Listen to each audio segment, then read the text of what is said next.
ವಾವರ್ ಸ್ವಾಮಿ ಹೇಳಿ ಕೇಳಿ ಮುಸ್ಲಿಮನೆಂದು ಉಲ್ಲೇಖಿಸಲಾಗಿದೆ.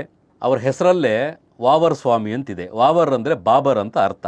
ಒಬ್ಬ ವ್ಯಕ್ತಿಯ ಶರೀರವನ್ನು ಎರಡು ಕಡೆ ಇಟ್ಟು ಎರಡು ಮಜಾರ್ಗಳನ್ನು ಅಥವಾ ಎರಡು ದರ್ಗಾಗಳನ್ನು ಮಾಡೋದಕ್ಕೆ ಸಾಧ್ಯವಾ? ಇದು ಅಯ್ಯಪ್ಪ ಸ್ವಾಮಿಯ ಪುರಾಣದಲ್ಲಿ ವಾವರ್ ಸ್ವಾಮಿಯ ಉಲ್ಲೇಖ ಇಲ್ಲ. ಈ ಇಡೀ ಪ್ರಪಂಚವನ್ನು ಇಸ್ಲಾಮೀಕರಣ ಮಾಡಬೇಕು ಅಂಥೇಳಿ ಯಾರು ಒಂಟಿ ಕಾಲಲ್ಲಿ ನಿಂತು ಹೋರಾಟ ಮಾಡ್ತಿದ್ದಾರೆ ಅವರಿಗೆ ವಿನಿಯೋಗ ಆಗಲಿ ಅಂಥೇಳಿ ಈ ಹಣವನ್ನು ಅಲ್ಲಿಗೆ ಅವರು ದುರ್ಬಳಕೆ ಮಾಡಿಕೊಳ್ತಿದ್ದಾರೆ. ಸ್ನೇಹಿತರೆ, ಜೈ ಶ್ರೀರಾಮ್. ಶಬರಿಮಲೆ ಸ್ವಾಮಿ ಅಯ್ಯಪ್ಪನ ವಿಚಾರಕ್ಕೆ ಸಂಬಂಧಿಸಿದ ಹಾಗೆ ಈಗ ಒಂದು 35-40 ವರ್ಷಗಳಿಂದ ಇದು ಹೊಸದಾದಂಥ ಒಂದು ಕ್ಯಾರೆಕ್ಟರ್ ವಾವರ್ ಸ್ವಾಮಿ ಎನ್ನುವ ಒಂದು ಹೆಸರು ಉದ್ಭವ ಆಗಿದೆ. ಇದು ಯಾಕೆ ಉದ್ಭವ ಆಯಿತು, ಎಲ್ಲಿಂದ ಉದ್ಭವ ಆಯಿತು, ಇದರ ಬಗ್ಗೆ ನಾವು ಕೂಲಂಕುಷವಾಗಿ ಅಯ್ಯಪ್ಪ ಸ್ವಾಮಿಯ ಭಕ್ತರು, ಹಿಂದೂಗಳು, ಸನಾತನವಾದಿಗಳು ನಾವು ಇದರ ಬಗ್ಗೆ ಅಧ್ಯಯನವನ್ನು ಮಾಡಬೇಕು. ಅಧ್ಯಯನವನ್ನು ಮಾಡಿ ವಾವರ್ ಸ್ವಾಮಿ ಎನ್ನುವವನು ಒಬ್ಬ ಕ್ಯಾರೆಕ್ಟರ್, ಅವನು ಇದ್ದನೋ ಇಲ್ಲವೋ ಇದರ ಬಗ್ಗೆ ನಾವು ಸಹ ಆಳವಾಗಿ ಅಧ್ಯಯನ ಮಾಡಿದಾಗ ಅದೊಂದು ಕಾಲ್ಪನಿಕ ಪಾತ್ರ ಅಂಥೇಳಿ ನಮಗೆ ಗೊತ್ತಾಗೋಗಿದೆ. ಹೇಳಿ ಕೇಳಿ ಶಬರಿಮಲೈ ಸ್ವಾಮಿ ಅಯ್ಯಪ್ಪನ ದೇಗುಲ ಇರುವುದು ಶಬರಿಮಲೆಯಲ್ಲಿ, ಕೇರಳ ರಾಜ್ಯದಲ್ಲಿ ಸ್ವಾತಂತ್ರ್ಯ ಬಂದ ತಕ್ಷಣವೇ ಅಧಿಕಾರವನ್ನು ಹಿಡಿದವರು ಈ ಕಮ್ಯುನಿಸ್ಟರು. ಅವರು ಹೇಗೆ ದೇಶವ್ಯಾಪಿ ಸುಳ್ಳು ಇತಿಹಾಸವನ್ನು ಬರೆದರು, ಅದೇ ರೀತಿ ವಾವರ್ ಸ್ವಾಮಿ ಅನ್ನುವ ಒಬ್ಬ ವ್ಯಕ್ತಿ ಇದ್ದ. ಈತ ಅಯ್ಯಪ್ಪ ಸ್ವಾಮಿಗೆ ಬಹಳ ನಿಕಟವಾಗಿದ್ದ, ಅಯ್ಯಪ್ಪ ಸ್ವಾಮಿಯ ಭಕ್ತನಾಗಿದ್ದ ಅಂತ ಹೇಳಿ ಒಂದು ಸುಳ್ಳು ಇತಿಹಾಸವನ್ನು ಕೇರಳ ರಾಜ್ಯದ ಕಮ್ಯುನಿಸ್ಟ್ ಇತಿಹಾಸಕಾರರು ಇದನ್ನು ಸೃಷ್ಟಿ ಮಾಡಿದ್ದಾರೆ. ವಾವರ ಅನ್ನುವ ಒಂದು ಕ್ಯಾರೆಕ್ಟರ್ ಅಯ್ಯಪ್ಪ ಸ್ವಾಮಿಯ ಪುರಾಣದಲ್ಲಿ ಇಲ್ಲವೇ ಇಲ್ಲ. ವಾವರ್ ಸ್ವಾಮಿ ಹೇಳಿ ಕೇಳಿ ಮುಸ್ಲಿಮನೆಂದು ಉಲ್ಲೇಖಿಸಲಾಗಿದೆ. ಆದರೆ ಅಯ್ಯಪ್ಪ ಸ್ವಾಮಿಯ ಪುರಾಣ ನಡೆದಿರುವುದು ಸಾವಿರಾರು ವರ್ಷಗಳ ಹಿಂದೆ. ಅಯ್ಯಪ್ಪ ಸ್ವಾಮಿಯ ಪುರಾಣ, ಅಯ್ಯಪ್ಪ ಸ್ವಾಮಿಯ ಕಥೆಯ ಘಟನಾವಳಿಗಳು ನಡೆದಾಗ ಪ್ರಪಂಚದಲ್ಲಿ ಹಿಂದೂ ಧರ್ಮವನ್ನು ಹೊರತುಪಡಿಸಿ ಬೇರೆ ಯಾವುದೇ ಧರ್ಮ, ಅದು ಯಹೂದಿಗಳಿರಲಿ, ಕ್ರೈಸ್ತರಿರಲಿ, ಮುಸಲ್ಮಾನರಿರಲಿ, ಬಹಾವುಲ್ಲಾ ಫೇತ್ ಇರಲಿ ಅಥವಾ ಇನ್ಯಾವುದೇ ಧರ್ಮ ಅಸ್ತಿತ್ವದಲ್ಲಿ ಇರಲಿಲ್ಲ ಅನ್ನೋದು ಅದು ಸತ್ಯ. ಆದ್ದರಿಂದ ವಾವರ್ ಸ್ವಾಮಿ ಅನ್ನುವ ಒಂದು ಕ್ಯಾರೆಕ್ಟರನ್ನು ಏನು ಹುಟ್ಟಾಕಿದ್ದಾರೆ ಅದು ಕೇವಲ ಕಾಲ್ಪನಿಕ. ಅವರ ಹೆಸರಲ್ಲೇ ವಾವರ್ ಸ್ವಾಮಿ ಅಂತಿದೆ. ವಾವರ್ ಅಂದರೆ ಬಾಬರ್ ಅಂತ ಅರ್ಥ. ಬಾಬರನಿಗೂ ಮತ್ತು ಹಿಂದೂ ಧರ್ಮಕ್ಕೂ ಏನಿದೆ ಸಂಬಂಧ? ಈ ಪ್ರಶ್ನೆ ನಾನು ಈ ವಾವರ್ ಸ್ವಾಮಿಯ ಹೊಸ ಇತಿಹಾಸವನ್ನು ಸೃಷ್ಟಿ ಮಾಡಿದವ್ರಿಗೆ ಕೇಳ್ತೀನಿ. ಗೋಕುಲಾಷ್ಟಮಿಗೂ ಮತ್ತು ಇಮಾಮ್ ಸಾಹೇಬನಿಗೂ ಏನು ಸಂಬಂಧ? ಯಾವುದೇ ಸಂಬಂಧ ಇಲ್ಲ. ಅದೇ ರೀತಿ ಹಿಂದೂ ಧರ್ಮಕ್ಕೆ, ಸನಾತನ ಧರ್ಮಕ್ಕೆ ಮತ್ತು ವಾವರ್ ಸ್ವಾಮಿಗೆ ಯಾವುದೇ ರೀತಿಯಾದಂಥ ಸಂಬಂಧಗಳು ಇಲ್ಲ. ಆ ಸಂಬಂಧಗಳನ್ನು ಮುಂದಕ್ಕೆ ಕಲ್ಪಿಸುವುದು ಬೇಡ. ನಾವು ಅಯ್ಯಪ್ಪ ಸ್ವಾಮಿಯ ಯಾತ್ರೆಗೆ ಹೋಗಬೇಕಾದ್ರೆ ಕಟ್ಟುನಿಟ್ಟಾಗಿ ಕೆಲವೊಂದು ವ್ರತಗಳನ್ನು ಆಚರಿಸ್ತೀವಿ. ನಮ್ಮ ಶರೀರ ಮತ್ತು ಮನಸ್ಸಿನೊಳಗೆ ಇರುವ ಅರಿಷಡ್ವರ್ಗಗಳು ಅಂತ ಹೇಳ್ತೀವಿ. ಕಾಮ, ಕ್ರೋಧ, ಮದ, ಮಾತ್ಸರ್ಯ, ಮೋಹ ಮತ್ತು ಲೋಭ. ಈ ಅರಿಷಡ್ವರ್ಗಗಳನ್ನು ಗೆದ್ರೇ ಆ ಸ್ವಾಮಿ ನಮಗೆ ಒಲಿಯೋದು. ಆ ಸ್ವಾಮಿಯನ್ನು ನೋಡೋದಕ್ಕೆ ನಾವು ಹೋಗ್ತೀವಿ, ಅಲ್ಲಿ ವ್ರತಗಳ ಆಚರಣೆಯನ್ನು ನಾವು ಮಾಡ್ತೇವೆ.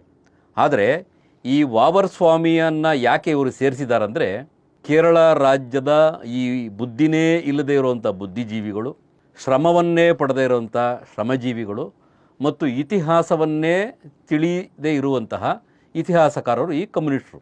ಇವರು ಯಾಕೆ ಇದನ್ನು ಮಾಡಿದ್ರು ಅಂದರೆ, ಹಿಂದೂ ಧರ್ಮ ಒಂದು ಪ್ರಬಲವಾದಂಥ ಒಂದು ಧರ್ಮ. ವರ್ಷಕ್ಕೆ 4.5 to 5 ಕೋಟಿಗೂ ಹೆಚ್ಚು ಮಾಲಾಧಾರಿಗಳು ಮತ್ತು ಭಕ್ತರು ಭಾರತ ದೇಶ ಮಾತ್ರವಲ್ಲದೆ ಪ್ರಪಂಚದ ಮೂಲೆ ಮೂಲೆಗಳಿಂದ ಅಲ್ಲಿಗೆ ಬರ್ತಾರೆ. ಆ ನಮ್ಮ ಧರ್ಮವನ್ನು, ನಮ್ಮ ಅಸ್ಮಿತೆಯನ್ನು, ನಮ್ಮ ನಂಬಿಕೆಗಳನ್ನು ಹಾಳು ಮಾಡಬೇಕು. ಇವರು ಹಿಂದೂ ಧರ್ಮದಲ್ಲಿರುವವರು ಬಂದು ಯಾವುದೇ ಕಾರಣಕ್ಕೂ ಅವರು ಸಂತೋಷವಾಗಿ ಸಮಾಧಾನಕರವಾಗಿ ಅಯ್ಯಪ್ಪ ಸ್ವಾಮಿ ಬೆಟ್ಟಕ್ಕೆ ಹೋಗಿ ಬರಬಾರದು, ಅಲ್ಲೂ ಏನಾರ ಒಂದು ಕಲುಷಿತ ಮಾಡಬೇಕು ಅಂಥೇಳಿ ಈ ವಾವರ್ ಸ್ವಾಮಿಯ ದರ್ಗಾ ವಿಚಾರವನ್ನು ಎತ್ತಿದ್ದಾರೆ. ಈ ವಾವರ್ ಸ್ವಾಮಿಯ ದರ್ಗಾ ಎಲ್ಲಿದೆ? ಶಬರಿಮಲೆಯಿಂದ ಒಂದು 36 to 38 ಕಿಲೋಮೀಟರ್ ದೂರ ಇರುವ ಎರಿನೇಲಿಯಲ್ಲಿದೆ. ಅದು ಈಗ ಒಂದು 35-40 ವರ್ಷಗಳ ಹಿಂದೆ ವಾವರ್ ಸ್ವಾಮಿಯ ದರ್ಗಾ ಒಂದು ಗುಡಿಸಲಿನ ರೂಪದಲ್ಲಿತ್ತು. ಅಯ್ಯಪ್ಪ ಸ್ವಾಮಿಗೆ ವಾವರ್ ಸ್ವಾಮಿ ಬಹಳ ಭಕ್ತ, ಅವರ ನಿಕಟವರ್ತಿ, ಬಹಳ ಸ್ನೇಹಿತ. ಅಯ್ಯಪ್ಪ ಸ್ವಾಮಿಗೆ ವಾವರ್ ಸ್ವಾಮಿ ಸಹಾಯ ಮಾಡಿದಾನಂಥೇಳಿ ಸುಳ್ಳು ಇತಿಹಾಸವನ್ನು ಬರೆದು ಹಿಂದೂಗಳ ಮನಸ್ಸಿನಲ್ಲಿ ಒಂದು ರೀತಿಯಾದಂಥ ಕಲ್ಮಶವನ್ನು ಮೂಡಿಸಿ ವಾವರ್ ಸ್ವಾಮಿಯ ಬಗ್ಗೆ ಸುಮ್ಮನೆ ಪ್ರೀತಿ ವಿಶ್ವಾಸವನ್ನು ಬೆಳೆಸಬೇಕು ಅಂಥೇಳಿ ಇವರು ಮಾಡಿರುವಂತಹ ಮೋಸದ ಕೆಲಸ. ಅವರು ಮಾಡಿರೋದು ಎರಡೇ ಉದ್ದೇಶಕ್ಕೆ, ಹಿಂದೂಗಳ ಜಾಗದಲ್ಲಿ ನಮ್ಮ ಭೂಮಿಗಳನ್ನು ನಮ್ಮ ದೇವಸ್ಥಾನದ ಆವರಣಗಳಲ್ಲಿ ಸ್ಥಳವನ್ನು ಪಡಿಬೇಕು ಅಂತ ಹೇಳಿ ಅದು ಭೂಮಿಯ ಜಿಹಾದ್, ಮತ್ತು ಭಕ್ತಾದಿಗಳು ಹಾಕುವ ಕಾಣಿಕೆಗಳು ನಮಗೆ ಬರಲಿ ಅಂತ ಹೇಳಿ ಅದು ಒಂದು ರೀತಿಯಾದಂತಹ ಹಣದ ಜಿಹಾದನ್ನು ಮಾಡೋದಕ್ಕೋಸ್ಕರವಾಗಿ ಇದು ಮೋಸವಾಗಿ ಸೃಷ್ಟಿ ಮಾಡಿರುವಂಥದ್ದೇ ವಾವರ್ ಸ್ವಾಮಿಯ ದರ್ಗಾ. ಶಬರಿಮಲೆ ಸ್ವಾಮಿ ಅಯ್ಯಪ್ಪನ ದರ್ಶನವನ್ನು ನಾವು ಬೆಟ್ಟದ ಮೇಲೆ ಮಾಡಿಕೊಂಡು ವಾಪಸ್ಸು ಕೆಳಗೆ ಇಳಿಬೇಕಾದ್ರೆ ಆ ಅಯ್ಯಪ್ಪ ಸ್ವಾಮಿಯ ದೇವಾಲಯದ ಆವರಣದಲ್ಲೇ ನಮಗೆ ಎಡಭಾಗದಲ್ಲಿ ಕಾಣುತ್ತೆ. ಅಲ್ಲೂ ಸಹ ಒಂದು ಬಾಬರ್ ಸ್ವಾಮಿಯ ಒಂದು ದರ್ಗಾವನ್ನು ಅಲ್ಲಿ ಇಟ್ಟಿದ್ದಾರೆ.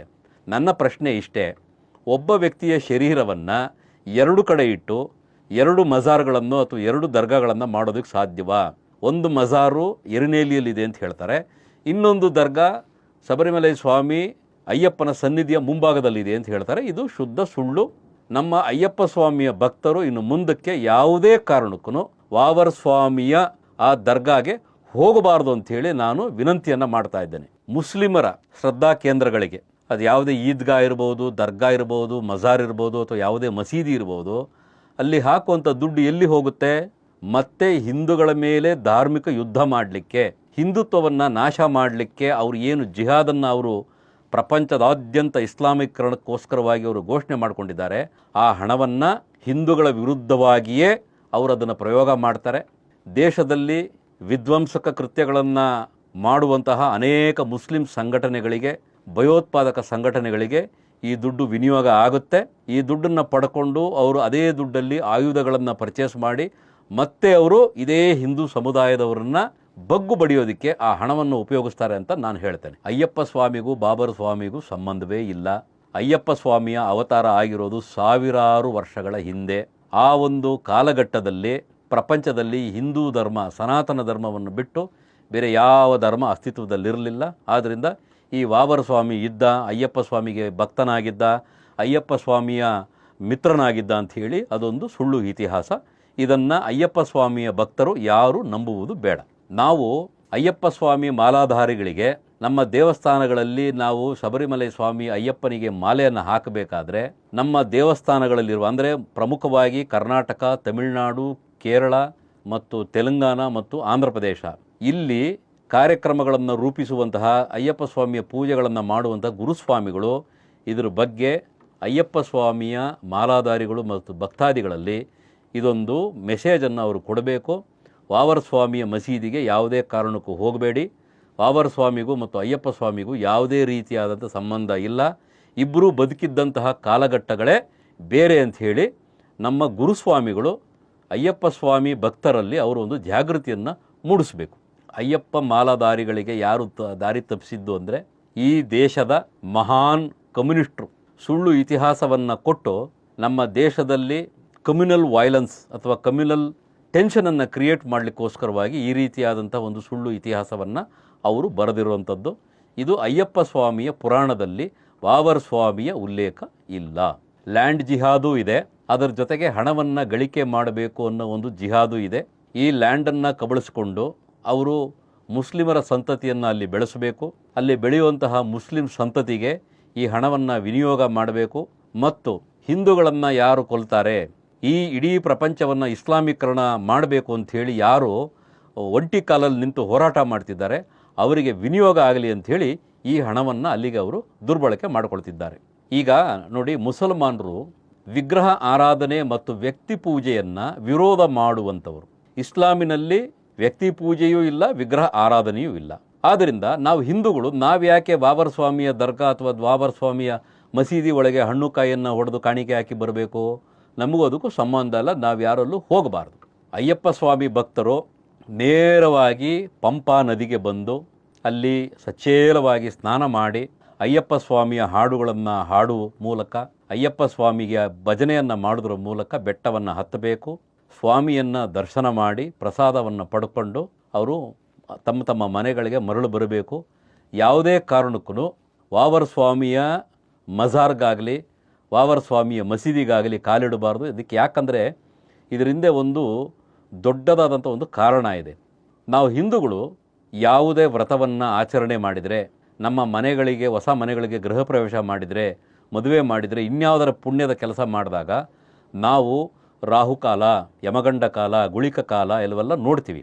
ನಾವು ಈ ಒಂದು ಕಾರ್ಯಕ್ರಮಗಳನ್ನು, ಈ ಪೂಜೆ ಪುನಸ್ಕಾರಗಳನ್ನು ಮಾಡಿದಾಗ ನಮಗೆ ಯಾವುದೇ ರೀತಿಯಾದಂಥ ಕೆಟ್ಟದಾದಂಥ ಅನುಭವ ಆಗಬಾರ್ದು. ಆದರೆ ನಾವು ಮಾಲೆ ಹಾಕ್ಕೊಂಡು ಒಬ್ಬ ವಾವರ್ ಸ್ವಾಮಿ ಅನ್ನುವ ಒಬ್ಬ ವ್ಯಕ್ತಿಯನ್ನು ಹೂತಾಕಿರುವಂತಹ ಸ್ಥಳಕ್ಕೆ ಹೋದರೆ ಅದು ನಾವು ಸ್ಮಶಾನದೊಳಗೆ ಕಾಲಿಟ್ಟು ಬಂದಂಥ ರೀತಿಯಲ್ಲಿ ನಮಗದು ಗೋಚರವಾಗುತ್ತೆ. ಆದ್ದರಿಂದ ಅಯ್ಯಪ್ಪ ಸ್ವಾಮಿ ಭಕ್ತರು ಯಾವುದೇ ಕಾರಣಕ್ಕೂ ವಾವರ ಸ್ವಾಮಿಯ ಶವ ಇರುವಂತಹ ಆ ಸ್ಮಶಾನಕ್ಕೆ ಕಾಲಿಟ್ಟು ನಿಮ್ಮ ಪೂಜೆಯನ್ನು ಕಲುಷಿತ ಮಾಡ್ಕೋಬಾರ್ದು ಅಂಥೇಳಿ ನಾನು ಸಮಸ್ತ ಅಯ್ಯಪ್ಪ ಸ್ವಾಮಿ ಭಕ್ತರಲ್ಲಿ ವಿನಂತಿ ಮಾಡ್ಕೊಳ್ತೇನೆ.